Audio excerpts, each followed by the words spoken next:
Well, ladies and gentlemen, another interesting day in Retardanistan because, as per usual, the news is just retarded. In fact, let's start off with the most retarded news ever, and that is that South Africa is at Davos. In fact, our Minister of Small Economic Enterprises had the following to say.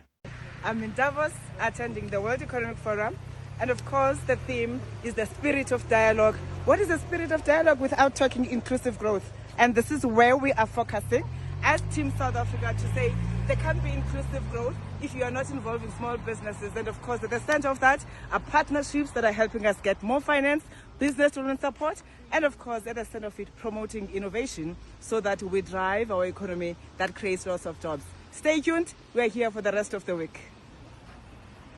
So it's amusing that one of the individuals who are responsible for killing small enterprises in South Africa is at Davos on a shopping spree. Because let's be honest, if the ANC cannot get involved in actually governing a country, why don't we go to Davos and talk trash? Now, as we're on the topic of Davos, well, Donald Trump, and it had to be Donald Trump because let's be honest, Donald Trump is just funny at the moment. Donald Trump launched a public attack on key US allies ahead of Davos. Now, this included France, Britain, Canada, and the EU. Now, Trump leaked private messages from European leaders deliberately humiliating them ahead of the World Economic Forum meeting. Now, he openly threatened 200% tariffs on French wine and champagne and escalating trade wars across Europe if they didn't allow him to acquire Greenland. Now, the framing of this is that Greenland, according to him, is necessary for US national security. And if they don't acquire Greenland, it could leave the United States exposed. Now, you've got to remember that Donald Trump also suggested that Canada should become the 51st U.S. state, further destabilizing what you might call the diplomatic norms. So everybody in Europe is now saying, well, Trump seems openly hostile to us. Now, Trump also openly mocked Britain's decision to hand the Chagos Island to Mauritius, calling it a great stupidity. Now, it's important to understand that these islands that are being handed back to Mauritius weren't being asked for. Nobody was campaigning for this. It wasn't like a huge, big catastrophe. Britain willingly said, here, we'll give them back. Now, the reason this has become problematic to the US itself is because the US actually has a military base there. Now, NATO leaders are privately acknowledging the alliance is in its most fragile state since World War II. European leaders are scrambling to shore up Western unity ahead of Davos, with little confidence the US will cooperate underneath Donald Trump.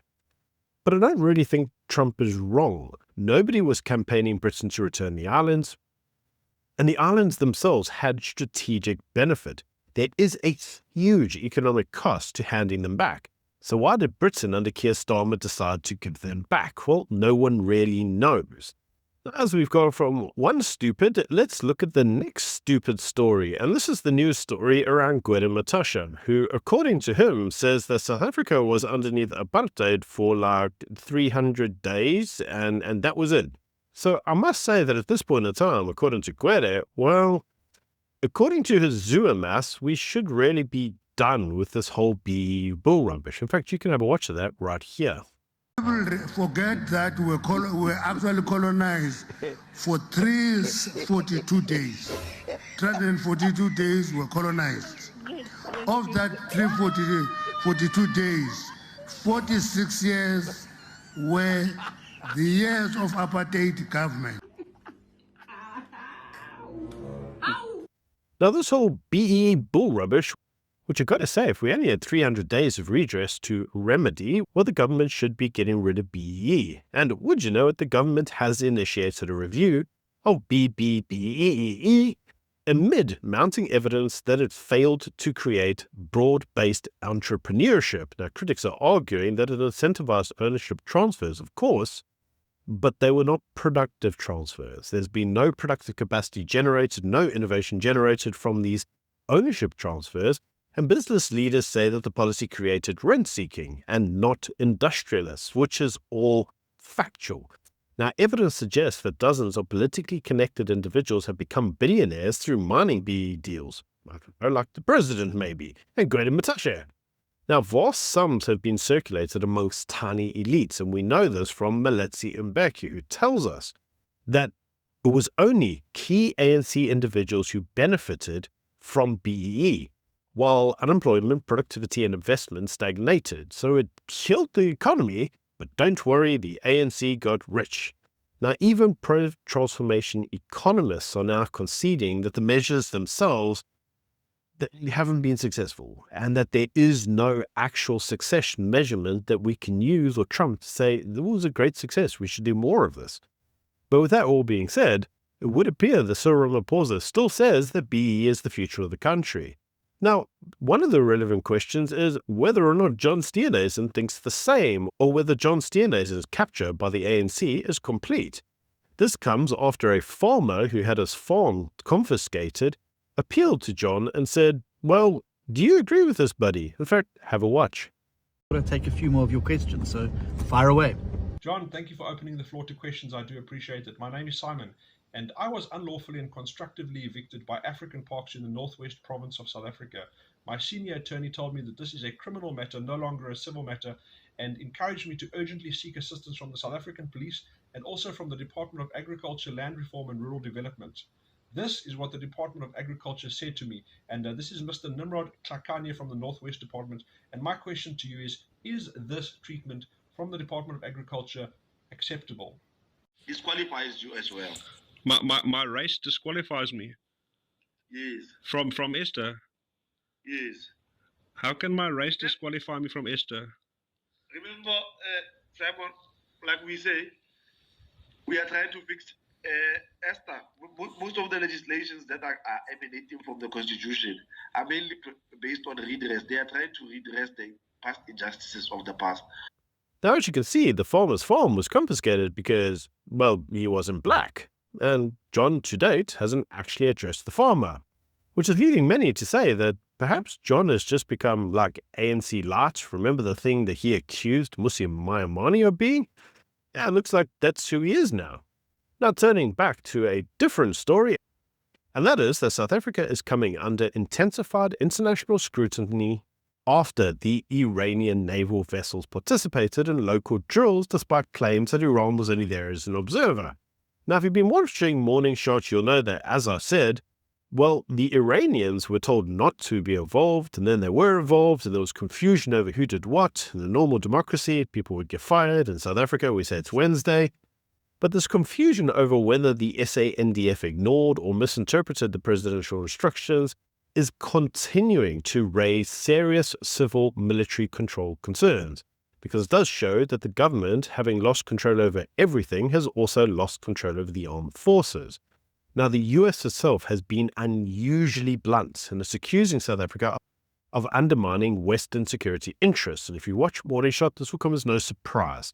This also, as I've said in numerous other videos, deepens the perception that South Africa is drifting towards Russia, China, and Iran, with real diplomatic costs likely to occur. We're going to talk about those in a minute.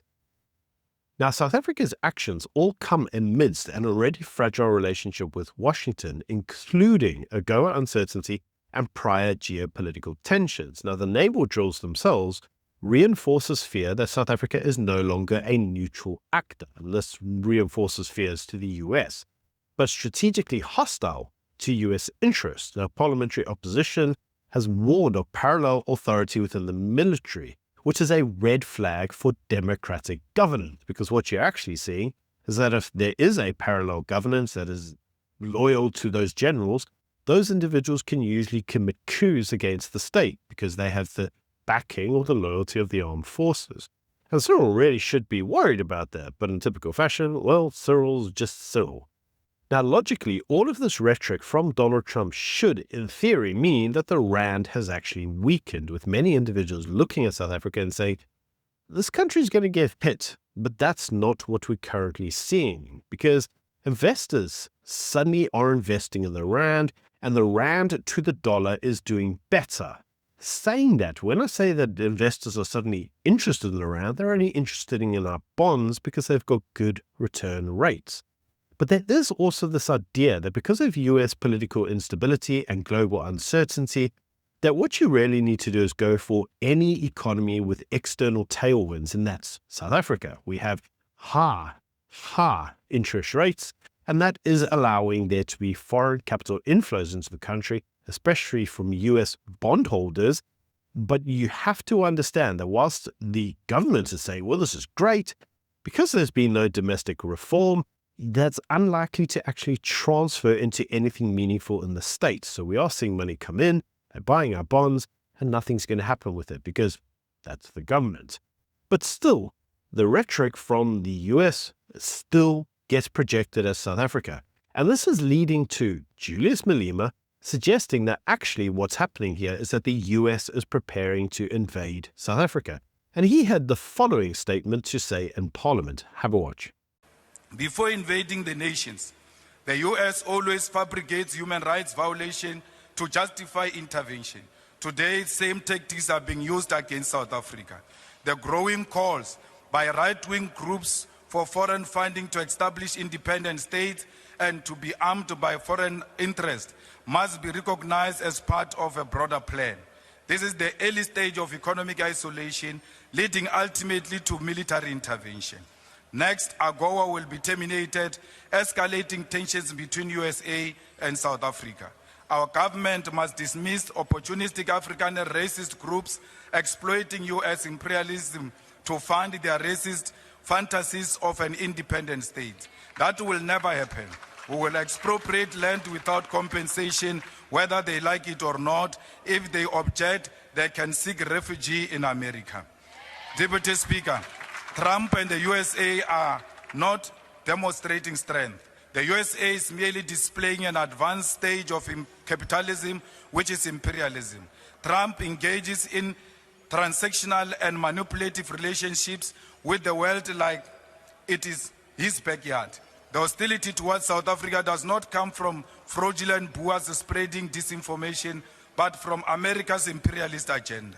The USA, home of the world's most sophisticated intelligence agencies, agencies that fabricate evidence to justify the invasion of Afghanistan and Iraq, and orchestrated the assassination of Muammar Gaddafi, Patrice Lumumba, Martin Luther King Jr., and Malcolm X, cannot now claim to be victims of disinformation from a minor racist group based in Orania.